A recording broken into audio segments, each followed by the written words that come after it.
La intolerancia al gluten o sensibilidad al gluten no celíaca no existe.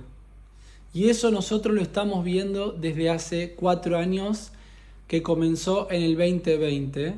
También está publicado en la literatura científica, les dejo 2 referencias bibliográficas del 2018 y del 2021. Son todos casos en nuestra experiencia de intolerancia a la histamina y voy a explicar exactamente por qué y les voy a mencionar los mecanismos por el cual eso ocurre. Cuando una persona tiene sintomatología gastrointestinal especialmente, le duele la panza, tiene diarrea o tiene constipación, se le hincha el abdomen, es una buena práctica descartar la celiaquía, que es una enfermedad autoinmune. ¿Cómo se hace el diagnóstico y cuál es el mecanismo que actúa en esta enfermedad? El sistema inmune tiene 2 principales funciones. Número 1, la del reconocimiento. Reconoce lo propio del cuerpo humano de lo no propio o externo. ¿Cuál es la segunda función? Defendernos de lo externo. Por lo tanto, el sistema inmune tiene, número 1, como función reconocimiento, número 2, defensa. Hay 3 genes especialmente que se encargan del reconocimiento del gluten: DQ25, DQ8 y DQ22. Esos genes forman parte de reconocer al gluten, que es una proteína que está presente en el trigo, centeno, cebada. Generalmente cuando una persona dice no consumo gluten, en realidad lo que no está consumiendo es trigo, porque el 95-98% del gluten que consumimos se llama trigo. La cebada la consumimos en la cerveza y el centeno generalmente es harina con un pan. Algo de mix de trigo tiene en la mayoría de los casos. Cuando el sistema inmune por error ataca algo propio y lo destruye pensando que es algo externo, es la enfermedad autoinmune. En el caso de la celiaquía, los que cometen error en el reconocimiento del gluten son esos 3 genes que les mencioné recién. ¿Qué significa eso?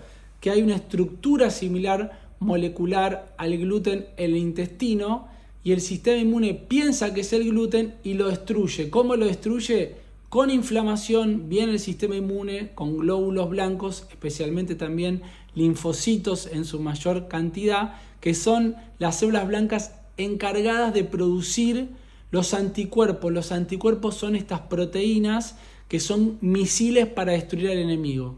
Y entonces destruyen el tejido pensando que hay gluten ahí y destruyen la superficie de absorción del intestino. ¿Cómo se hace el diagnóstico de celiaquía?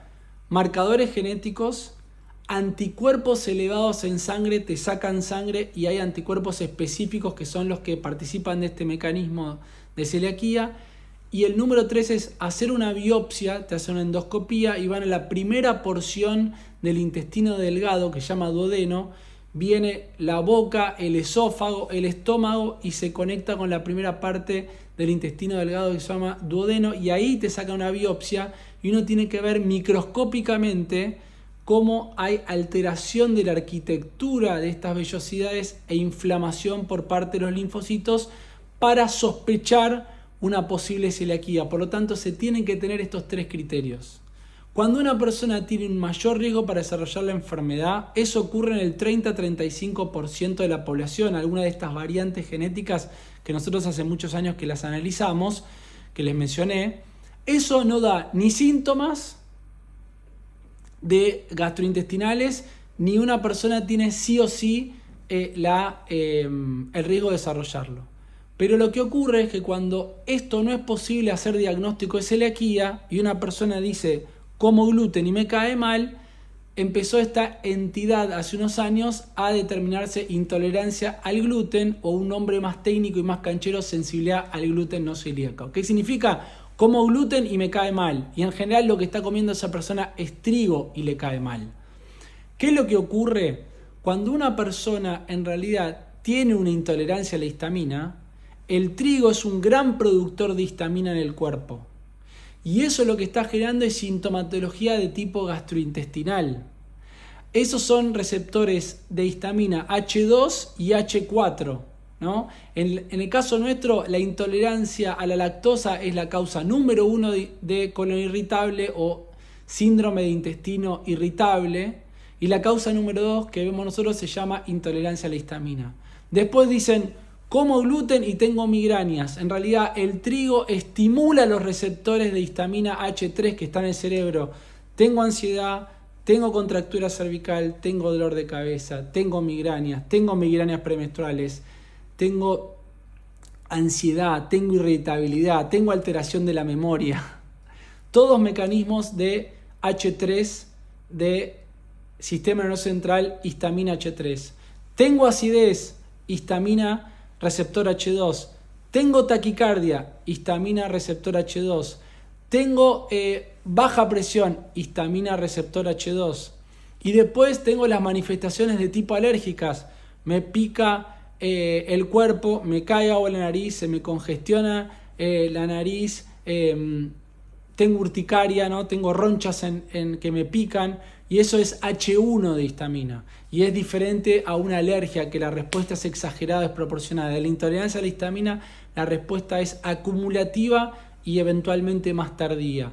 Por lo tanto, les dejo estas dos citas bibliográficas de Austria que también están viendo lo mismo que nosotros, y la explicación es que estas personas que tienen un diagnóstico de intolerancia al gluten o de sensibilidad al gluten no celíaca, en realidad lo que tienen es una intolerancia a la histamina, en el cual el trigo es un productor de histamina interno y está dando la sintomatología, y habría que también evaluar si hay otro tipo de alimentos o bebidas que están produciendo este efecto.